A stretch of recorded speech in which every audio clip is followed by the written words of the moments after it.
काल आम्हाला इन्फॉर्मेशन मिळाली की एक बनावट नोटा खऱ्या असल्याच्या भासून किंवा बनावट नोटा देऊन त्या बदल्यात खऱ्या नोटा स्वीकारायच्या आणि त्याच वेळेला तिथं पोलिसांची धाड टाकली असं तर करून दुसरी टीम येऊन त्या लोकांना घेऊन जाणार अशा पद्धतीने फसवणूक करणाऱ्या टोळीबद्दल इन्फॉर्मेशन मिळाली। त्याप्रमाणे आम्ही कायनेटिक चौकाच्या ठिकाणी सापळा लावला असता आम्हाला एक आर्टिका गाडी आणि एक मोटरसायकल आणि त्याच्यावरील 3 लोक आम्हाला मिळून आलेले आहेत।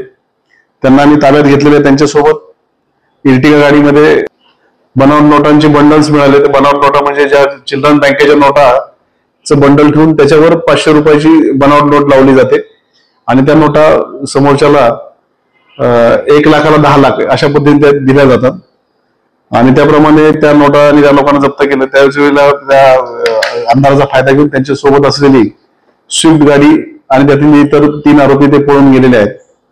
ह्या 3 लोकांना आम्ही ताब्यात घेऊन त्यांच्या विरुद्ध तोफखाना पोलीस स्टेशनला गुन्हा दाखल केलेला आहे।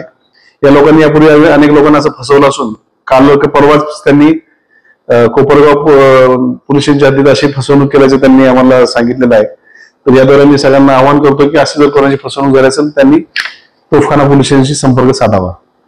काल